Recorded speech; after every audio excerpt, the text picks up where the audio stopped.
وَلَقَدْ عَلِمْتُمُ الَّذِينَ اعْتَدَوْا مِنكُمْ فِي السَّبْتِ فَقُلْنَا لَهُمْ كُونُوا قِرَدَةً خَاسِئِينَ فَجَعَلْنَاهَا نَكَالًا لِمَا بَيْنَ يَدَيْهَا وَمَا خَلْفَهَا وَمَوْعِظَةً لِلْمُتَّقِينَ. Assalamualaikum warahmatullahi wabarakatuh. Alhamdulillah wassalatu wassalamu ala rasulillah wa ala alihi wa sahbihi wa mawalah wa la hawla wa la quwata illa billahi wa ba'du. Alhamdulillah, di malam hari ini kembali kita bisa duduk di Masjid Muhajirin. Salawat dan salam kita hadiahkan kepada Rasul kita Nabi besar Muhammad sallallahu alaihi wasallam. Melanjutkan kajian tafsir kita masih membahas surah Al-Baqarah ayat ke 62 dan seterusnya. A'udzubillahi minasyaitonir rajim. Bismillahirrahmanirrahim. Innal ladzina amanu wal ladzina hadu وَالنَّصَارَ وَالصَّابِئِينَ مَنْ آمَنَ بِاللَّهِ وَالْيَوْمِ الْآخِرِ وَعَمِلَ صَالِحًا فَلَهُمْ أَجْرُهُمْ عِنْدَ رَبِّهِمْ وَلَا خَوْفٌ عَلَيْهِمْ وَلَا هُمْ يَحْزَنُونَ وَإِذْ أَخَذْنَا مِيثَاقَكُمْ وَرَفَعْنَا فَوْقَكُمُ الطُّورَ خُذُوا مَا آتَيْنَاكُمْ بِقُوَّةٍ وَاذْكُرُوا مَا فِيهِ لَعَلَّكُمْ تَتَّقُونَ ثم توليتم من بعد ذلك فلولا فضل الله عليكم ورحمته لكنتم من الخاسرين. Sesungguhnya orang-orang yang beriman, orang-orang Yahudi, orang-orang Nasrani, dan orang-orang Sabi'in, siapa saja di antara mereka yang beriman kepada Allah dan hari akhir dan melakukan kebajikan, mereka mendapat pahala dari Tuhannya. Tidak ada rasa takut pada mereka dan mereka tidak bersedih hati. Dan ingatlah ketika kami mengambil janji kepada kalian dan kami angkat bukit Saina di atas dirimu, seraya berfirman, pegang teguhlah apa yang telah kami berikan kepadamu dan ingatlah apa yang ada di dalamnya agar kamu bertakwa. Kemudian setelah itu kamu berpaling, maka sekiranya bukan karena karunia Allah dan rahmatnya, pastilah kamu termasuk orang-orang yang merugi. Baik. Di sini Allah Subhanahu wa taala masih berbicara tentang Bani Israel. Allah Subhanahu wa taala berfirman, innal ladzina amanu, sesungguhnya orang-orang yang beriman. Siapa orang-orang beriman di sini? Ada yang mengatakan bahwa orang-orang yang beriman dalam Al-Baqarah 62 maksudnya adalah dari kaum Ibrahim. Di zaman Ibrahim, yang beriman kepada Nabi Allah Ibrahim alaihi salatu wassalam, itulah yang tercantum dalam Al-Baqarah 62. Innal ladzina amanu. Ada juga yang mengatakan amanu di sini artinya orang-orang munafik yang mereka mengklaim beriman. Sebagaimana masyhur, bagaimana watak orang-orang munafik, zahirnya mengatakan kami beriman tapi batinnya meletakkan kekufuran. Kemudian juga Allah mengatakan walladzina hadu, dan orang-orang Yahudi. Bani Israel sebenarnya banyak, bukan Yahudi saja, karena sudah saya jelaskan nasab dari putra-putra Yakub. Ada 12 putra. Dan salah satu putranya namanya Yahuda, sehingga turunannya disebut Yahudi. Tapi karena memang Allah karuniakan kepada orang-orang Yahudi, dari turunannya rata-rata banyak yang jadi raja Bani Israel, sehingga akhirnya kabilah-kabilah yang lain dari Bani Israel tidak dikenal. Yang dikenal adalah orang-orang Yahudi. Apalagi banyak peristiwa dan kejadian yang dilakukan orang-orang Yahudi terhadap nabi-nabi mereka. Dan Yahudi kemudian dianggap sebagai sebuah agama, diutus kepada mereka Musa dan diturunkan kepada mereka Taurat. Walladhi wan Nasara, dan orang-orang Nasrani. Orang Nasrani itu Nasara. Kenapa disebut Nasara? Karena linusratihim li Isa bin Maryam, karena mereka menasabkan diri para pembela Isa. Makanya mereka disebut dalam Al-Quran ketika bicara tentang pengikut Nabi Isa, mereka mengatakan nahnu ansarullah. Makanya kemudian dinisbatkan kepada mereka kalimat Nasrani. Ada juga mereka disebut Nasara. Was-Sabi'in, adapun orang-orang Sabi'in, As-Sabi dalam bahasa Arab itu disebut isim mangkus seperti Al-Qadi, As-Sabi gitu ya. Dan asal kalimat As-Sabi itu artinya khuruj, keluar, karena As-Sabi ini agamanya tidak jelas. Jadi keluar dari agama satu masuk ke agama yang lain, kemudian keluar lagi cari lagi agama lain. Jadi keluar masuk agama. Jadi intinya tidak beragama gitu ya. Ada juga yang mengatakan bahwa Sabi ini mengumpulkan pemahaman-pemahaman dari semua agama dijadikan satu.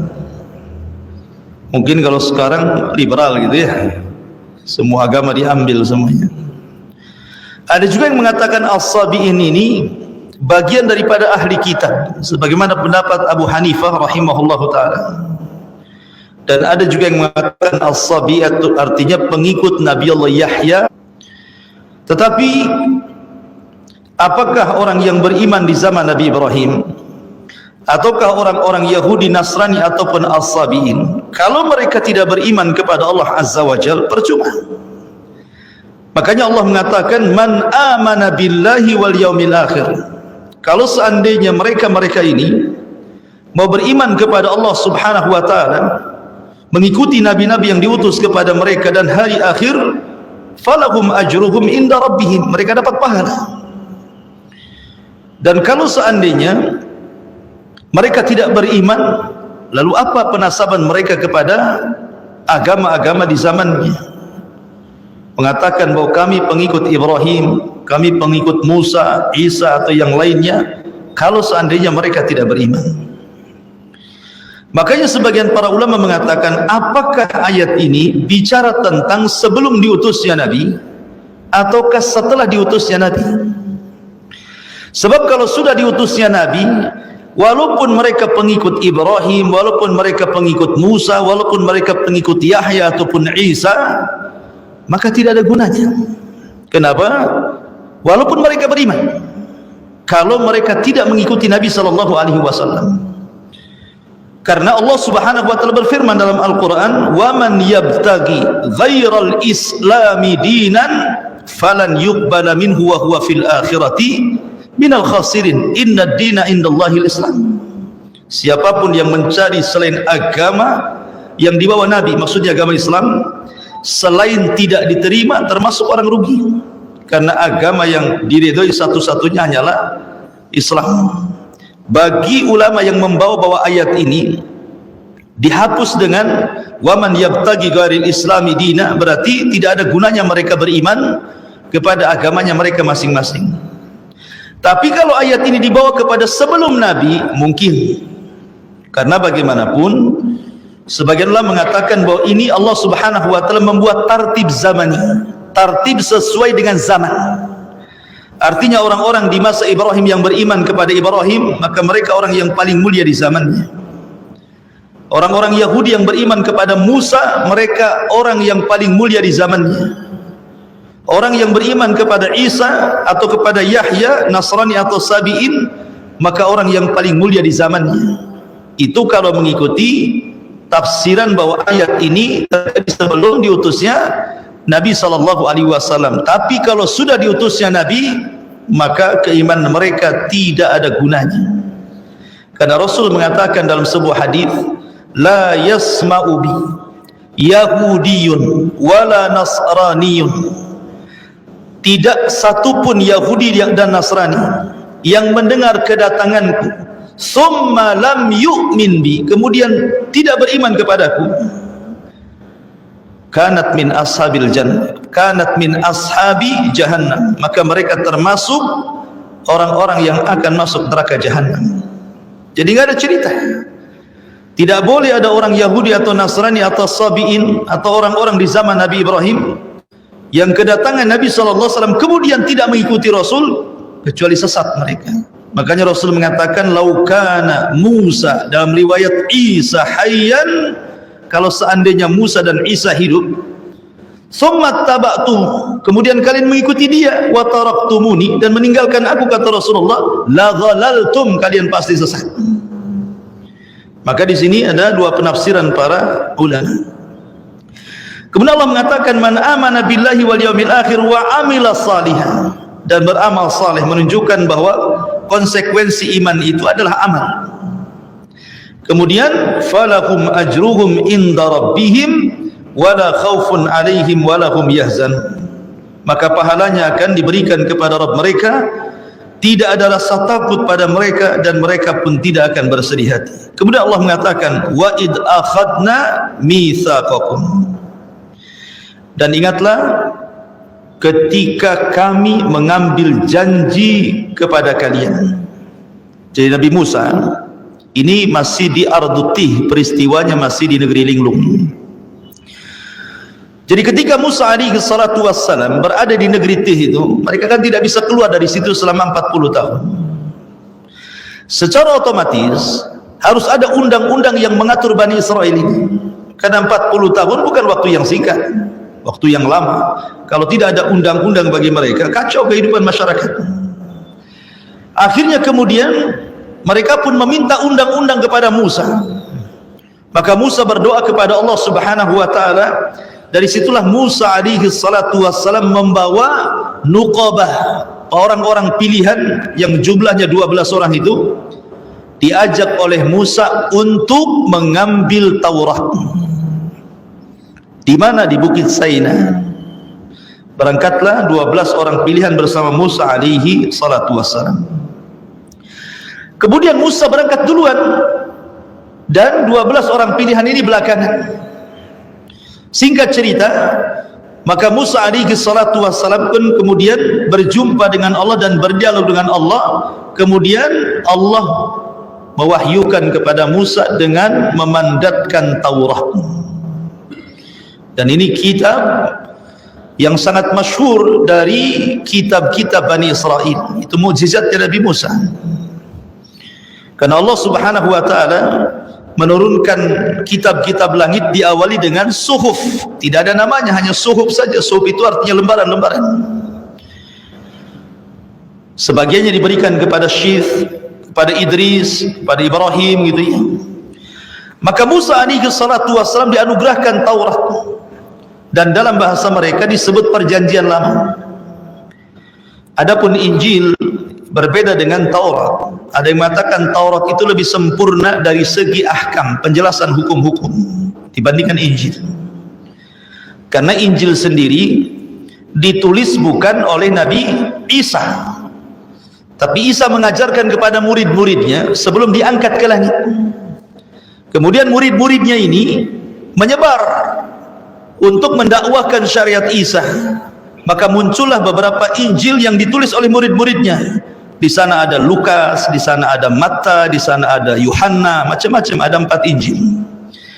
Sehingga kemudian berbeda penjelasan satu Injil dengan yang lainnya, karena ini kan berasal dari murid-murid yang berbeda. Ya, jadi Isa punya murid-murid, masing-masing muridnya nulis Injil, gitu ya. Mereka menulis apa yang mereka dapati dari wejangan-wejangan Isa bin Maryam sebelum Isa diangkat ke langit. Sehingga akhirnya banyak perbedaan antara Yohanna, kemudian Lukas, kemudian Matta, kemudian yang lainnya. Dari situlah kemudian banyak terjadi penyimpangan, terutama setelah berlalu 200-300 tahun setelah wafatnya Isa bin Maryam. Banyak kemudian orang-orang Yahudi merusak ajaran Nasrani Akhirnya muncul pemahaman Isa Tuhanlah, Isa anak Tuhanlah, Isa satu di antara tiga Tuhan, macam-macam pemahaman mereka. Intinya bahwa Allah Subhanahu wa taala anugerahkan kepada Isa Taurat. Taurat ini satu-satunya kitab yang dicatat langsung oleh tangan Allah Azza wa Jalla dalam lauh sebuah papan. Akhirnya kemudian Musa membawa Taurat itu. Rupanya ketika di perjalanan Allah sudah ngasih tahu bahwa kaumnya itu sesat, disesatkan oleh orang namanya Samiri. Ketika Samiri membuat anak patung sapi, akhirnya 70.000 murtad menyembah patung anak sapi. Ditinggal 40 malam bisa murtad tuh. Dan di akhir zaman bukan 40 malam saja kata Rasulullah. Nanti di akhir zaman itu ada orang yang pagi hari mukmin, malam hari sudah kufur. Malam hari mukmin, pagi hari sudah kufur. Mereka berani menjual agama mereka dengan dunia yang sangat murah kata Nabi. Lebih cepat lagi nanti umat Muhammad itu kufurnya ya. Karena pagi beriman, malam sudah kufur. Ini masih mendingan 40 malam kan. Dan itu terjadi di akhir zaman kata Nabi SAW. Intinya sesampainya Musa alaihi salatu wassalam dengan papan Taurat itu melihat kondisi Bani Israel sudah murtad, marah Musa sampai kemudian papan Taurat itu dibanting. Kemudian akhirnya pecah. Sehingga akhirnya kemudian ketika dirangkai, sehingga banyak yang kemudian ya mungkin kalau kita katakan ini lembaran nih berkecai kemudian ditumpuk-tumpuk, akhirnya halamannya berbeda-beda jadinya. Sejak itulah penyimpangan Bani Israel kepada Taurat. Ma'asyiral muslimin yang dimuliakan Allah Azza wa Jalla. Nah di sini Allah Subhanahu wa taala mengatakan, "Wa id akhadna mitsaqakum." Dan ingatlah ketika kami mengambil janji kamu dan kami angkat kepada kalian bukit Tur. Wa rafa'na fawqakumut Tur. Kenapa Allah angkat bukit Tur? Karena ketika Nabi Musa alaihi salatu wassalam melihat kemurtadan mereka, akhirnya mereka pun dinasihati Nabi Musa alaihi salatu wassalam suruh bertobat. Tetapi mereka enggan tobat. Ketika mereka enggan tobat itulah maka Allah Subhanahu wa taala mengancam dengan mengangkatkan satu bukit di atas kepala mereka. Ada yang mengatakan Tur itu satu bukit namanya Tur. Ada juga yang mengatakan ya semua gunung di zaman itu disebut Tur. Ya gunung-gunung terdekat lah gitu ya. Kemudian diangkat, diletakkan kepala mereka. Sebagian ulama tafsir mengatakan ketika gunung itu baru saja terangkat gitu ya, maka mereka langsung tobat dan sujud. Cuman sujud mereka tidak sempurna. Jadi sambil sujud ngelirik ke langit gitu ya. Gini sujudnya. Sujudnya bukan kalau kita kan betul-betul sujud. Sujud mereka sambil begini gitu, tengok bukit di atas. Maka sampai sekarang orang Yahudi tidak benar sujudnya. Karena pendahulu-pendahulu mereka seperti itu sujudnya. Ya. Kenapa mereka sujud langsung tobat gitu sambil melirik ke atas gitu ya? Karena mereka tahu bahwa azab Allah Subhanahu wa taala ada di atas kepala mereka.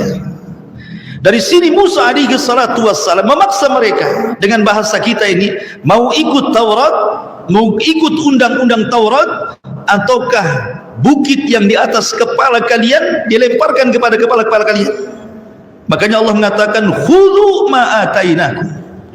Khudhu ma atainakum, ambillah ma atainakum biquwah, apa yang telah kami datangkan kepada kalian biquwatin, dengan sungguh-sungguh. Kalau mau tobat, tobat sungguh-sungguh. Ya. Jangan kemudian tobat asal-asalan gitu ya. Kemudian wadhkuru ma fihi la'allakum tattaqun. Di sini Allah Subhanahu wa taala mengatakan khudhu ma atainakum biquwah. Ketika Nabi Musa memaksa mereka mau tobat atau tidak. Kalau tidak tobat, kalian akan mati dengan dibantingnya bukit Tur di atas kepala kalian.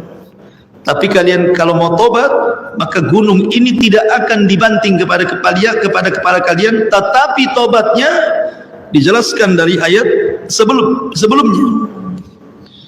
Di mana Allah Subhanahu wa taala mengatakan faqtulu anfusakum dzalikum khairul lakum inda bari'ikum fataba 'alaikum innallaha huwat tawwabur rahim.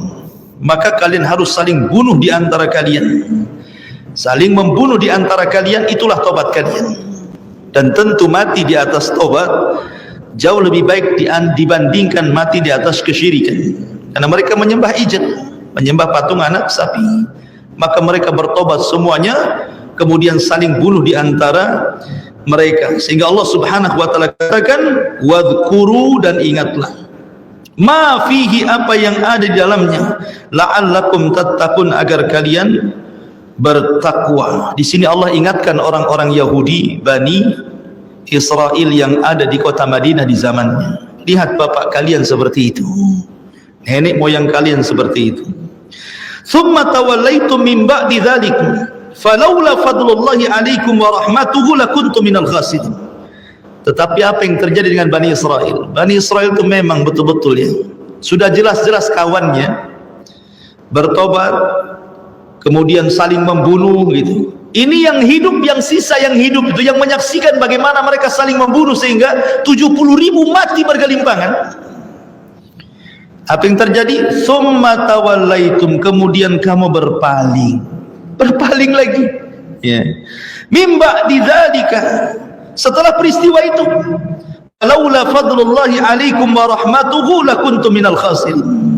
Kalaulah bukan karunia Allah kepada kalian, rahmatnya kepada kalian, tentu kalian termasuk orang-orang yang rugi. Jadi rahmat Allah luar biasa diberikan kepada Bani Israel.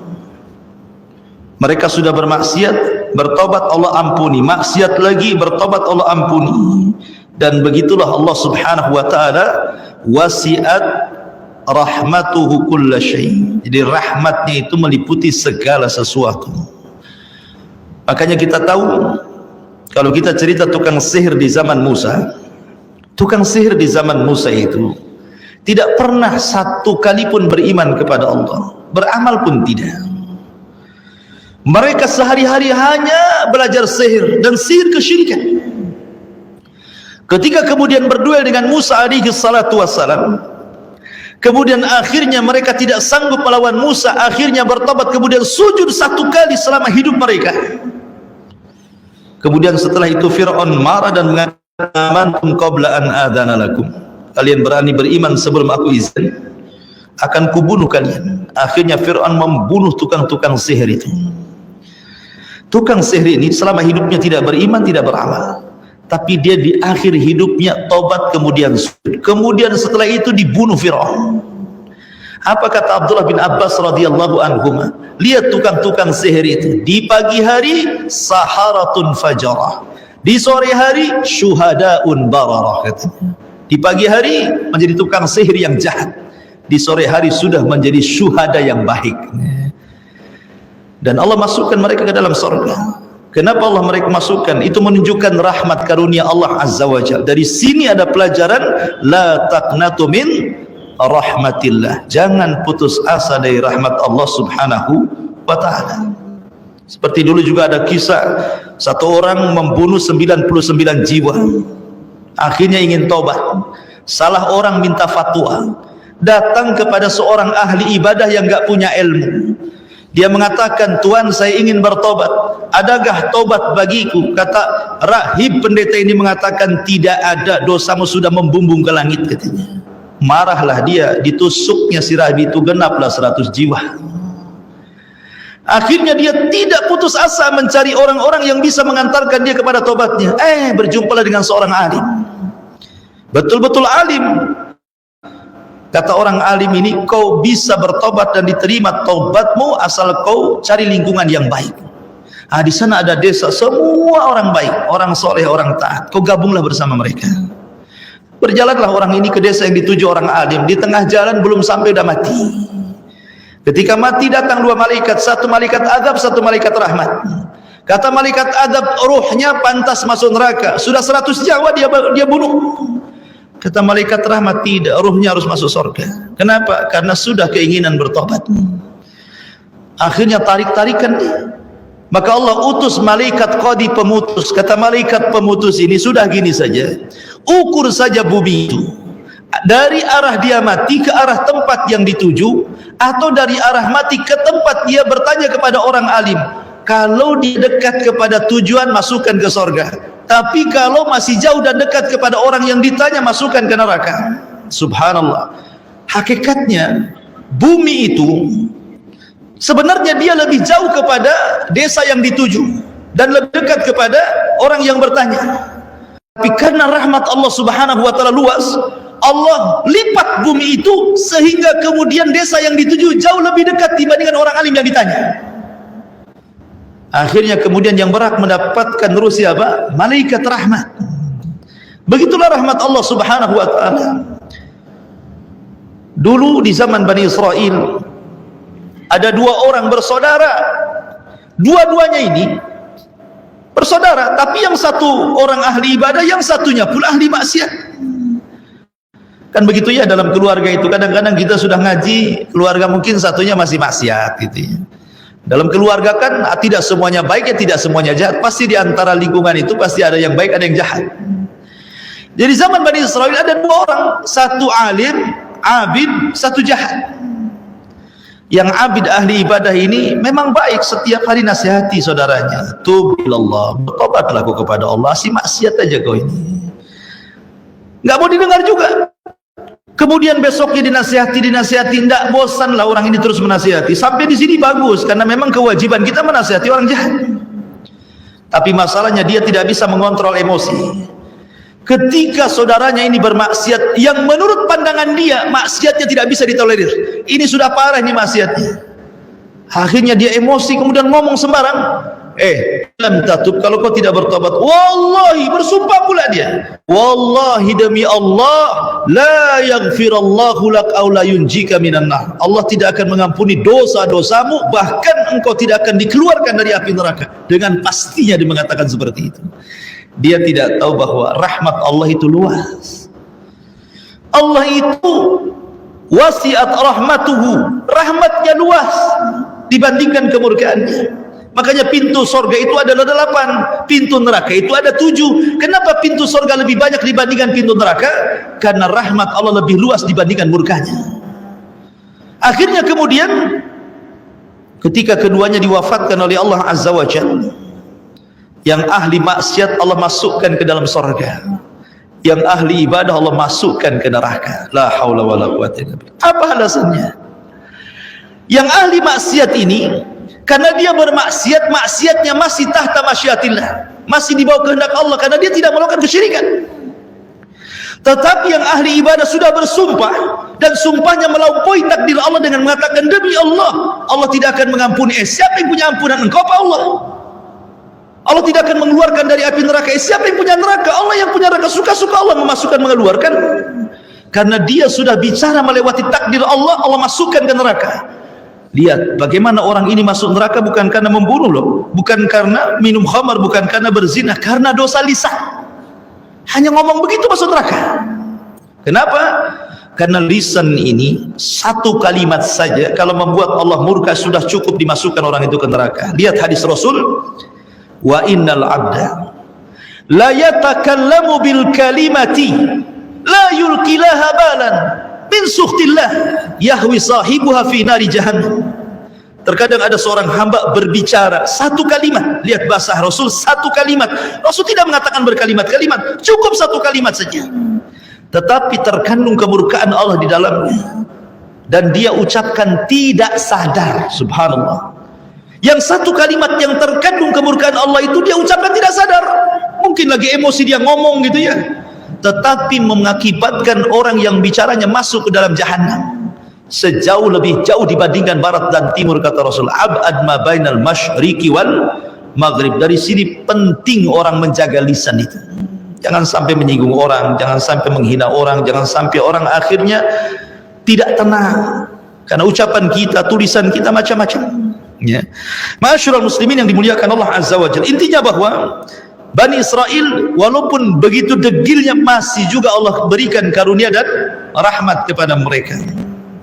Kemudian setelah itu Allah Subhanahu wa taala menceritakan lagi bagaimana watak Bani Israel.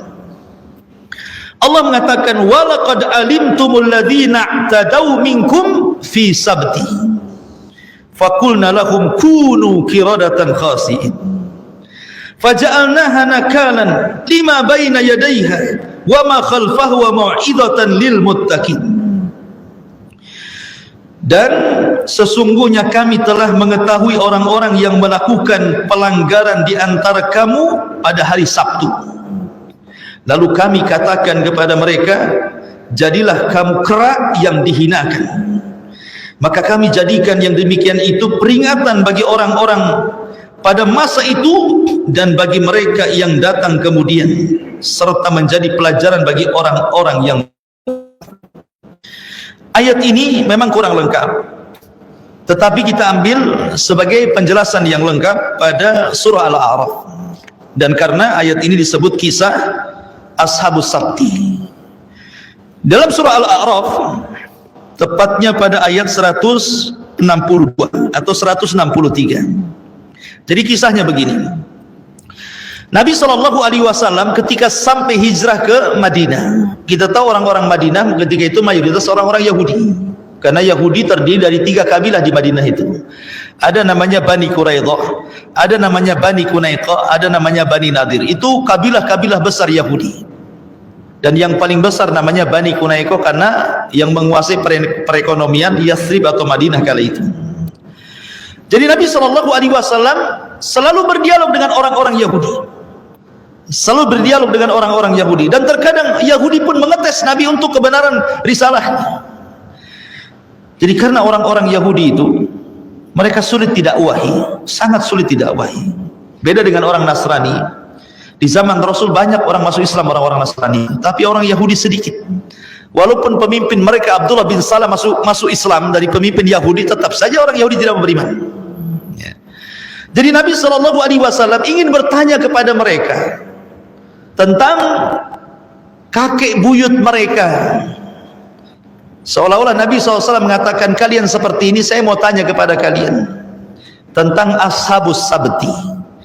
Dulu kakek buyut kalian ada yang disebut dengan Ashabus Sabti, orang yang memuliakan hari Sabtu. Bagaimana sahnya? Makanya Allah Subhanahu wa taala mengatakan dalam surah Al-A'raf ayat 123, Allah mengatakan was'alhum 'anil qaryatil lati kanat hadiratal bahri. Tanyakan wahai Muhammad kepada mereka orang-orang Yahudi Madinah itu tentang sebuah negeri yang terletak di dekat lautan. Ada yang mengatakan negeri ini namanya Ailah, ada yang mengatakan negeri ini Madian. Tapi yang jelas bahwa nama tidak penting. Kalau memang penting tentu disebutkan dalam Al-Quran, karena Quran itu mengambil ibrah dan pelajaran. Cuman ahli tafsir ada yang mengatakan tempat yang dimaksud itu adalah Ailah, dan ada yang mengatakan Madian, atau perkampungan nelayan memang hidup di tepian lautan. Orang-orang Yahudi semuanya di situ. Kemudian Allah mengatakan, idh ya'duna fi sabti idh ta'tihim khitanuhum yawma sabtihim surra'an wa yawma la yasbituna la ta'tihim. Apa yang terjadi ketika mereka melanggar aturan pada hari Sabtu?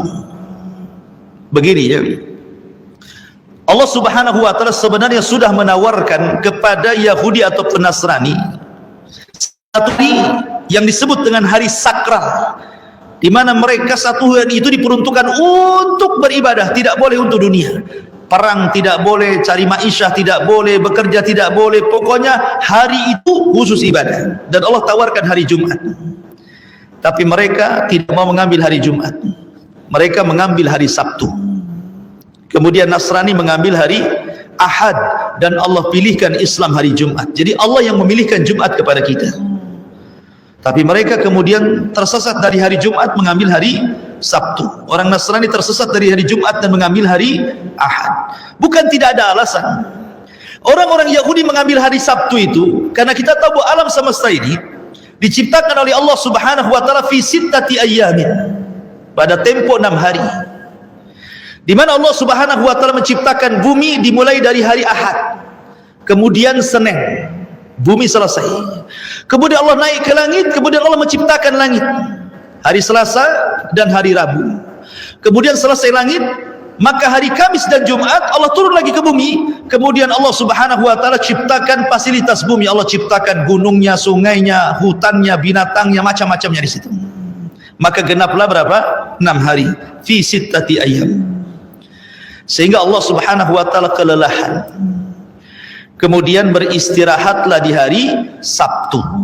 Jadi orang-orang Yahudi kemudian mengambil hari Sabtu hari rehat mereka, karena itu hari rehatnya Allah Subhanahu wa taala setelah lelah menciptakan langit dan bumi, katanya begitu. Maka Allah bantah dalam Al-Quran, wa ma massana min lughub. Kami tidak tersentuh dengan kelemahan, keletihan, kata Allah. Enak saja Allah lelah. Kalau Allah lelah masalah. Ya. Kenapa masalah? Nabi Musa kan tanya, ya Rabb, kenapa kau tidak tidur, katanya. Jadi Nabi Musa mengatakan kepada Allah, kenapa kau tidak tidur, katanya. Akhirnya Allah mengatakan gini, Musa, kau berdiri depan, kau pegang 2 mangkok dengan kedua tangan, isi air. Akhirnya Musa begini terus, akhirnya ngantuk. Pas ngantuk-ngantuk tertidur sesaat, akhirnya mangkoknya jatuh, prang, kemudian pecah semuanya. Kata Allah, ya Musa, kalau seandainya aku ngantuk, seperti itulah alam semesta. Hancur semuanya gitu. Artinya bahwa tidak semua sifat yang kurang bagi Allah, tidak semua sifat yang sempurna bagi manusia sempurna bagi Allah. Mungkin bagi manusia tidur sempurna, kalau orang tidak tidur masalah itu. Tetapi tidak semua yang sempurna bagi makhluk kalau diterapkan kepada Allah jadi sempurna, tidak. Justru ketika Allah tidak ngantuk, tidak tidur, itulah sifat sempurna bagi Allah. Ma'asyiral muslimin yang dimuliakan Allah Subhanahu wa taala, kembali. Jadi Allah Subhanahu wa taala memilihkan hari Jumat, tapi orang Yahudi tidak mau, milihlah hari Sabtu. Dan Nasrani pun malah mengambil hari Ahad. Allah pilihkan Jumat kepada kaum muslimin. Intinya bahwa Sabtu menjadi hari sakralnya orang-orang Yahudi. Lah di zaman itu, di kampung Aila ataupun di kampung Madian yang tepian lautan itu, mereka diberikan aturan tidak boleh melakukan aktivitas dunia di hari Sabtu, tidak boleh kerja, tidak boleh ke laut, tidak boleh perang, tidak boleh apapun. Mereka harus masuk ke tempat-tempat ibadah mereka. 1 hari itu mereka harus beribadah kepada Allah Azza wa Jalla. Makanya Allah mengatakan, idh ya'duna fi sabti, ketika mereka melanggar aturan pada hari Sabtu. Kenapa mereka melanggar? Begini, kebiasaan mereka, ma'isyah mereka itu hanya satu, mereka mencari ikan, itulah penghidupan mereka. Mereka penghidupan sebagai nelayan, tidak ada lagi pekerjaan kecuali nelayan. Sementara kemudian Subhanahu wa taala uji mereka dengan hari Sabtu. Kenapa demikian? Di hari-hari yang lain ikan itu tidak tampak, yang mereka ke laut ya dapat, tapi sekedarnya. Tetapi dari Sabtu ikan itu pula muncul, bisa dilihat oleh mereka, loncat-loncat, bisa ditangkap dengan tangan, ke pinggir-pinggir lagi, apa enggak enak? Enggak usah dipancing, enggak usah dijaring, datang ke laut ditangkap saja, loncat-loncat, kayak manggil-manggil, sini bang kan gitu. Jadi mereka akhirnya kemudian orang-orang yang kurang iman itu, makanya Allah di sini mengatakan apa? Idh ta'tihim khitanuhum yawma sabtihim surra'an, katanya. Allah mengatakan apa? Ketika datang kepada mereka ikan-ikan yang berada di sekitar mereka pada hari Sabtu, surra'an, terapung-apung di permukaan air. Saking banyaknya di lautan itu, semua terapung ikannya, loncat-loncat, nampak gitu, bisa ditangkap dengan tangan.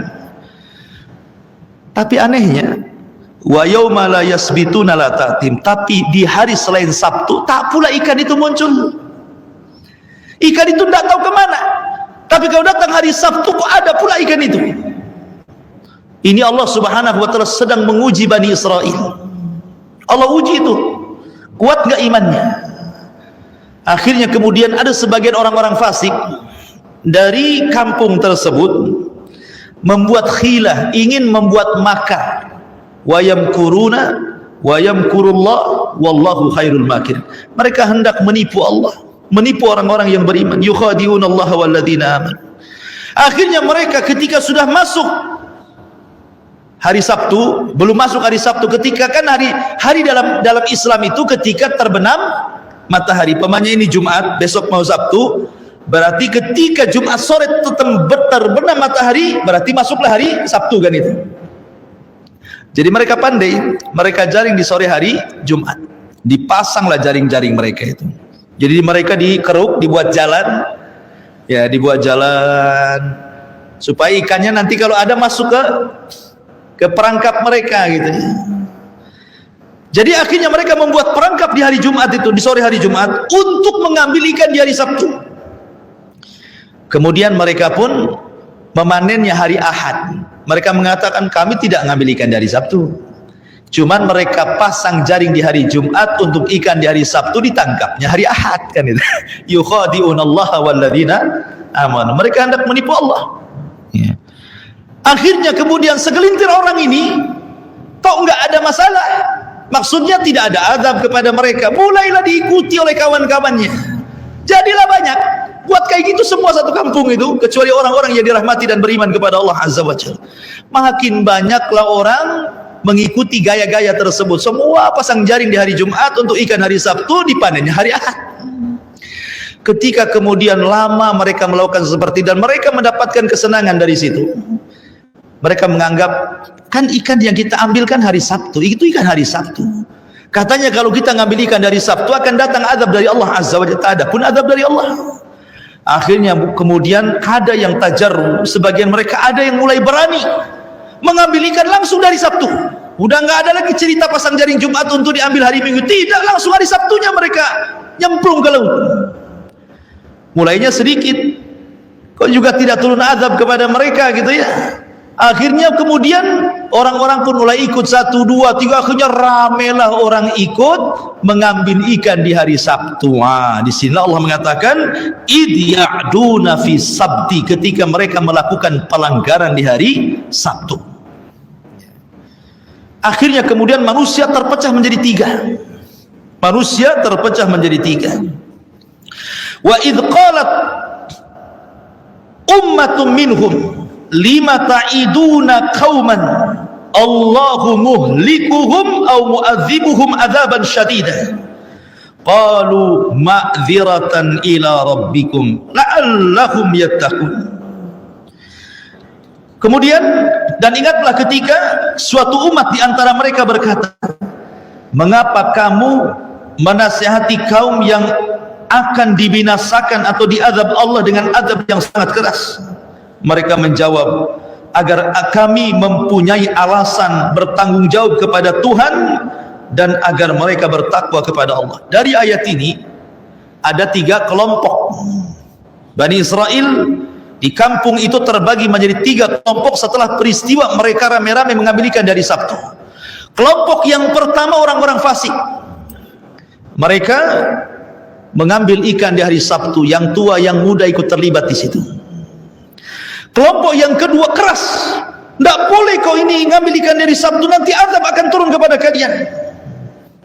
Kelompok yang ketiga pula bising kepada orang yang melarang mencari ikan di hari Sabtu. Makanya Allah mengatakan, wa idz qalat ummatun minhum lima ta'iduna qauman Allahu muhlikum. Ngapain kalian bising kepada mereka? Biarkan sajalah mereka mencarikan di hari Sabtu. Mereka itu umat yang pasti azab akan turun kepada mereka. Ini enggak bersyukur ada orang lain menasihati, disalahkan pula orang menasihati. Begitulah di masyarakat, ikhwan. Pasti orang itu terbagi menjadi 3. Ada pelaku maksiat, ada orang yang melarang maksiat, ada yang ketiga tidak suka kepada orang yang melarang kepada maksiat. Sudahlah, biarkan tetangga itu, kalian bising kali, biarkanlah di gitu. Itu di masyarakat kan gitu. Jadi umat terpecah jadi 3 di sini. Ya. Tetapi orang-orang yang melarang punya alasan. Qalu ma'dziratan ila rabbikum. Kenapa kami larang mereka? Agar kami punya alasan. Kalau nanti Allah mengatakan, kenapa kau tidak larang? Aku sudah larang kok, Rabb, kan gitu maksudnya ya. Tapi mereka tetap seperti itu. Jadi dia punya tanggung jawab dakwah gitu ya. Falamma nasu ma dzukiru bi anjayna alladhina yanhauna anis-su wa akhadna alladhina zalamu bi adzabin ba'isim bima kanu yafsukun. Falamma atau amma nuhu anhu qulna lahum kunu qiradatan khasiin. Maka setelah mereka melupakan apa yang diperingatkan kepada mereka, mereka cuek. Orang-orang itu nggak didengar lagi tuh. Orang-orang yang menasihati mereka nggak didengar sudah. Apalagi sudah ada pembelaan kan dari orang-orang yang melarang orang yang melarang. Maka setelah mereka melupakan apa yang diperingatkan kepada mereka, kami selamatkan orang-orang yang melarang orang-orang berbuat jahat, dan kami timpakan kepada orang-orang yang zalim siksa yang keras disebabkan mereka selalu berbuat fasik, maka setelah mereka bersikap sombong terhadap segala apa yang dilarang, kami katakan kepada mereka, jadilah kamu kera yang dihinakan. Jadi begini kisahnya. Kita kembali kepada surah Al-Baqarah. Jadi orang-orang ini, orang-orang yang beriman, yang mereka tidak mau dekat dengan orang-orang yang mengambil ikan di hari Sabtu, sepakat orang-orang yang beriman membuat pagar. Nampaknya kalian dengan kami tidak bisa. Kalau kami masih satu kampung sama kalian, kemudian Allah azab kalian, maka azab bukan hanya menimpa kalian, kami juga kena. Kalian sudah kami nasihati, kalian tidak mau. Kalau begitu kita pisah saja. Akhirnya kemudian orang-orang yang beriman keluar dari kampung itu, kemudian membuat dinding tinggi-tinggi untuk memisahkan kampung mereka dengan kampung orang-orang yang melanggar di hari Sabtu. Dibuatlah dinding tinggi sehingga terpisahkan. Jadi orang-orang yang tidak mau melihat mereka keluar, sehingga di kampung itu hanya tinggal dua kelompok. Kelompok pertama yang mencari ikan di hari Sabtu, kelompok yang kedua yang melarang kepada orang yang melarang yang mencari ikan di hari Sabtu.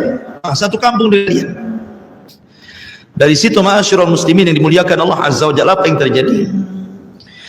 Biasanya di balik tembok itu apabila mereka dapat ikan, ramai, biasalah nelayan kalau pulang dari lautan dapat tangkapan itu kan senang mereka, jerit-jerit gitu ya, teriak saking senangnya.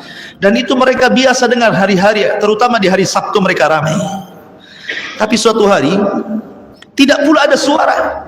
Senyap di hari Sabtu itu, tidak ada orang yang biasanya ramai kali, tak ada satu suara manusia pun. Sementara orang-orang yang beriman kan di balik dinding itu, kok biasa ramai belum ada ini. Penasaranlah orang-orang, coba lihat, tanjatlah tebing itu. Dan kemana mereka perginya? Kok tidak ramai-ramai? Akhirnya satu orang diutus untuk memanjat dinding, melihat. Pas dilihat ke kampungnya itu, tak ada satu orang pun. Tidak ada satu orang pun. Akhirnya kemudian dilaporkan kepada ulamanya, tidak ada orang di kampung itu, sepi, tak ada orang, yang kecil, yang besar, yang tua, yang muda, yang laki, yang perempuan, tidak ada semuanya. Kagetlah akhirnya. Dari situ mereka bersepakat untuk membuka dinding pemisah, pagar pemisah, benteng pemisah antara kampung mereka dengan kampung orang yang melanggar di hari Sabtu. Ketika dibuka dindingnya itu, pintu dindingnya itu, tiba-tiba mereka melihat pemandangan yang mengejutkan. Tidak ada orang sama sekali, tetapi ada kera-kera yang sedang menempel di dinding-dinding mereka. Semua kera di situ. Sebagian dan babi. Jadi ada yang dikutuk jadi kera, ada yang dikutuk jadi babi. Makanya di sini Allah Subhanahu wa taala katakan sebagai penguat daripada surah Al-A'raf dalam surah Al-Baqarah, Allah Subhanahu wa taala mengatakan, tadi mana ayat berapa tadi? Ayat 6. Baik. Walaqad alimtumul ladzina i'tadaw minkum fi sabti faqulna lahum kunu qiradatan khasiin. Maka kami jadikan, dan sungguh kami telah mengetahui orang-orang yang melakukan pelanggaran di antara mereka di hari Sabtu. Maka kami katakan kepada mereka, jadilah kalian kera-kera yang dihinakan. Maka kami jadikan yang demikian itu nakalan, peringatan, lima baina yadaihi wa ma khalfaha, bagi orang-orang yang ada pada masa itu, bagi orang-orang yang akan datang kemudian, wa mau'idatan lil muttaqin, dan juga bagi pelajaran yang bisa diambil orang-orang yang bertakwa jauh setelah peristiwa itu. Jadi ketika kemudian mereka orang yang beriman membuka gerbang itu, ternyata diambil pemandangan yang luar biasa, mereka menjadi keras semuanya, dan sebagian mereka jadi babi. Sebagian para ulama mengatakan bahwa yang muda-muda semua dikutuk jadi kera, dan yang babi itu yang tua-tua. Jadi yang tua dikutuk jadi babi, yang muda-muda dikutuk jadi kera. Ada yang mengatakan seperti itu. Ada yang mengatakan bahwa orang-orang yang mengambil ikan di hari Sabtu itu dikutuk jadi kera. Kemudian yang kedua, orang yang memperingatkan orang yang melanggar di hari Sabtu dikutuk jadi babi. Ya kan? Kenapa? Karena dia tidak melakukan inkar kemungkaran, malah melarang kepada orang yang mengingkari kemungkaran kan. sudahlah, jangan kau bising kepada mereka. Ini kan seolah-olah menghalangi kan orang yang sedang mengingkari sebuah kemungkaran. Akhirnya mereka terkena kutuk juga. Makanya Allah mengatakan, wattaqu fitnatan la tusibannal ladzina zalamu khassah. Takutlah kepada fitnah yang kalau Allah timpakan bukan hanya orang zalim yang kena, orang baik pun terkena imbasnya di situ. Kalau tidak ada keingkaran kepada mungkar. Ya. Makanya bahaya membiarkan kemungkaran itu. Mereka pun terseret akhirnya. Ada yang mengatakan mereka tidak lama usianya, ketika mereka sudah dikutuk, sebagian jadi keras, sebagian jadi babi, dalam tempo sesingkat-singkatnya kurang lebih 3 hari Allah binasakan semuanya. Allah bisa binasakan semuanya. Makanya kalau kita menyinggung orang-orang Yahudi, kita katakan apa? Ikhwanu qiradata wal khanazir. Orang-orang Yahudi itu saudara dari yang dikutuk menjadi kera dan babi. Biasanya kan seperti itu, kalau orang-orang Yahudi itu kita katakan apa? Ikhwanu qiradata wal khanazir gitu. Mereka saudara orang-orang yang dikutuk jadi kera dan babi. Pada kisah Ashabus Sabti di sini. Ya. Tetapi walaupun demikian sudah jelas-jelas kan mereka dikutuk jadi babi, dan orang-orang Bani Israel yang beriman melihat, kemudian mereka pun akhirnya selamat dari kutukan itu, kemudian mereka hidup di tempat lain, muncul lagi pelanggaran dari mereka. Nah, begitulah Bani Israel gitu ya. Jadi ada saja pelanggarannya, turun azab, tobat, lakukan pelanggaran lagi, tobat lagi, diterima, buat pelanggaran lagi. Begitulah Bani Israel. Makanya dalam surah Al-Baqarah paling banyak kisah-kisah pelanggaran Bani Israel, padahal Allah sudah anugerahkan nikmat yang begitu banyak kepada mereka. Seperti nanti setelahnya kita akan berkisah tentang kisah Baqarah Bani Israil. Wa idh qala Musa liqaumihi innallaha ya'murukum an tadbahu Baqarah. Bagaimana kisah Baqarah, sapi betina Bani Israel? Allah kita lanjutkan di minggu depan. Wallahu alam. Sebelum saya tutup, silakan kalau ada yang bertanya. Fadhal. Kalau saya hafal, silakan.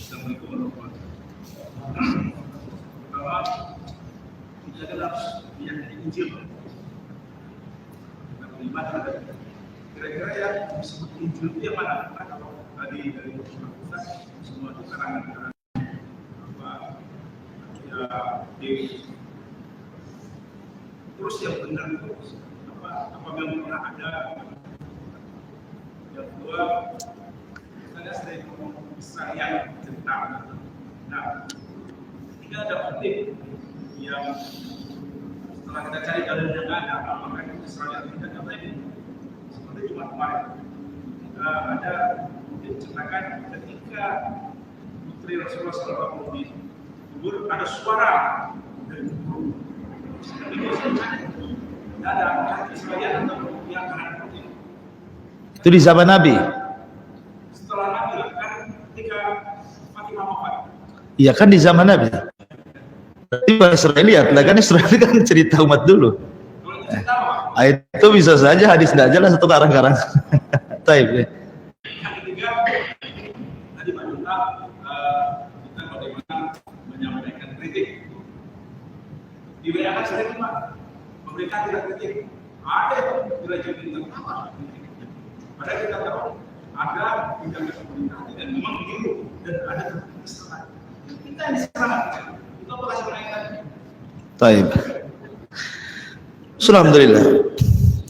Bicara tentang Injil, kita harus pahami bahwa Nabi Isa bin Maryam diturunkan kepada dia Injil.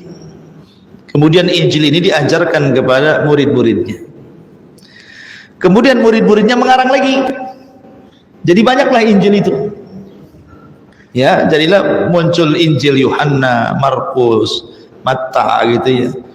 Ada lagi, Injil itu sebenarnya banyak, ada 40 lebih. Itu kan yang disepakati 4. Tapi yang lainnya kan diperselisihkan. Tetapi Isa diturunkan Injil kepada dia. Masalahnya, apa yang diajarkan murid-muridnya Isa bin Maryam kepada orang-orang Nasrani, itulah ajaran yang benar dari Isa. Makanya penyimpangan Nasrani kepada Injil itu setelah 200, ada yang mengatakan 300 tahun setelahnya. Baru kemudian terjadi penyimpangan. Sebelumnya mereka mengikuti Isa bin Maryam. Tapi tidak semua orang Nasrani menyimpang. Ada juga yang bertauhid. Di zaman Rasul ya ada namanya Waraqah bin Naufal. Masih bagus Nasraninya gitu ya. Tidak semua, masing-masing agama kan ada yang mentauhidkan Allah, ada yang menyimpang. Islam juga sama. Zaman sekarang ada orang Islam tapi datang ke kuburan, datang ke dukun, datang ke tempat-tempat keramat. Ya ada juga yang mentauhidkan Allah. Semua agama itu pasti ada yang mentauhidkan, ada yang menyimpang kan begitu. Tidak semua, banyak juga orang yang baik.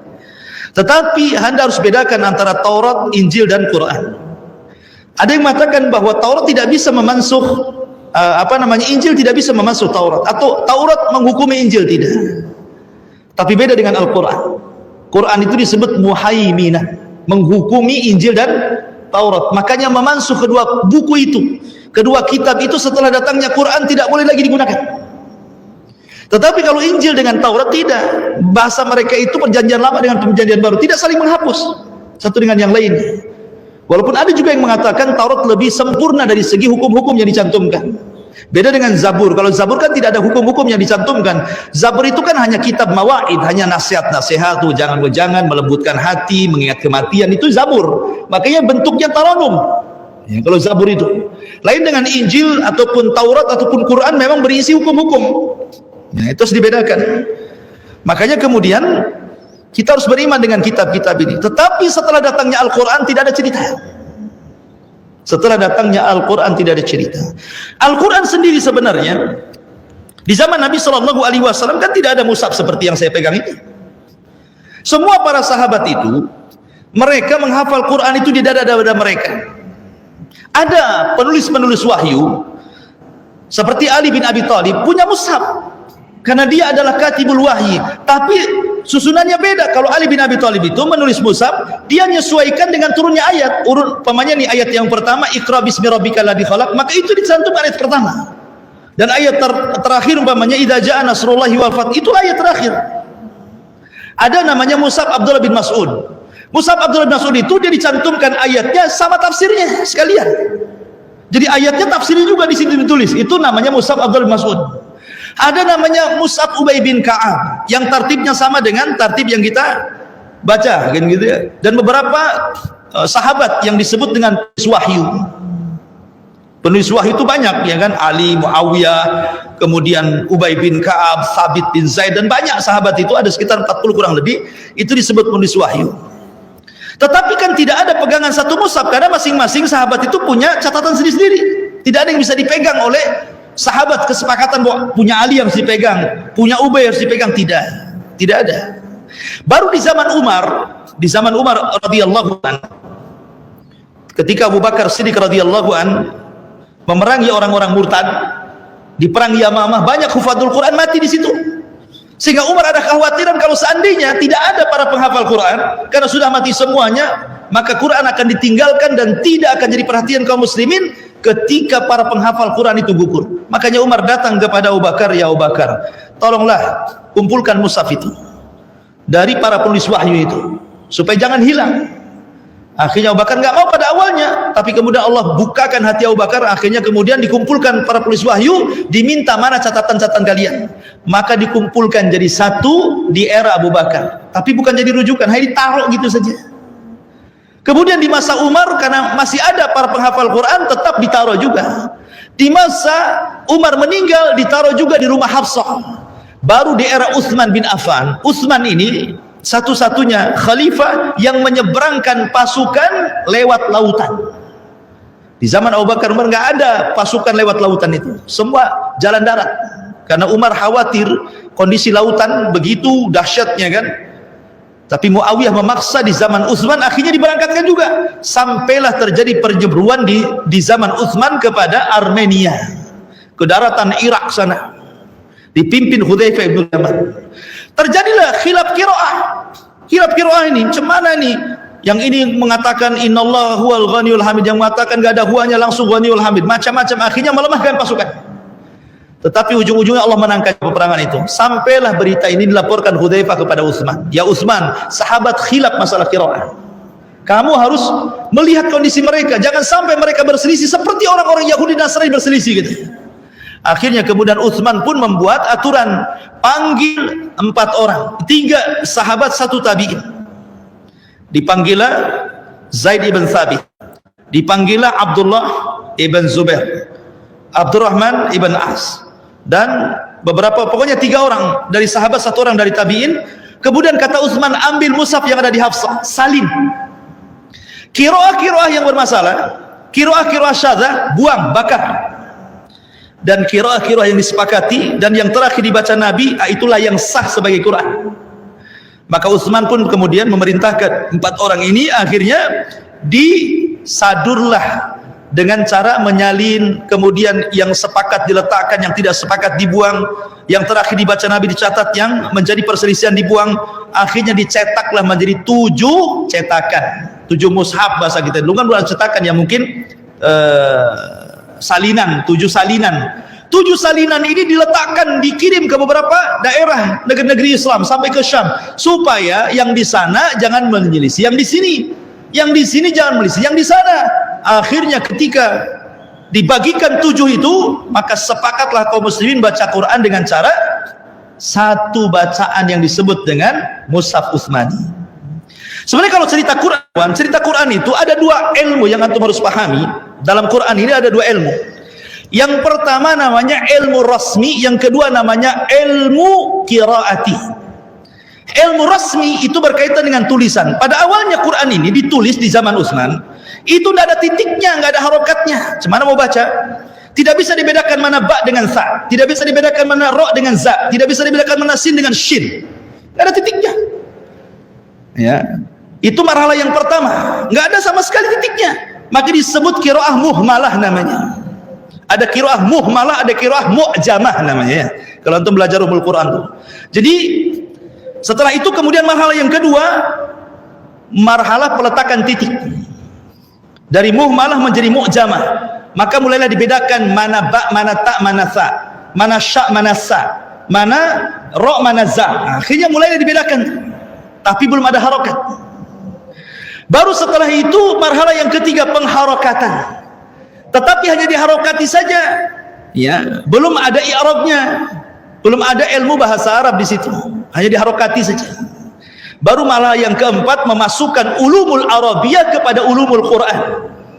Ya, ilmu bahasa Arab itu kan ilmu nahwu, ilmu saraf, ilmu ma'ani, ilmu balaghah, gitu ya.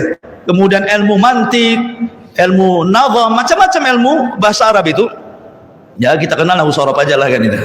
Tapi banyak ilmu bahasa Arab. Dimasukkanlah ilmu ulumul Arabiyah kepada ilmu Al-Quran. Mulailah dikenal mana fa'il, mana maf'ul. Sehingga bacaan ujungnya nampak.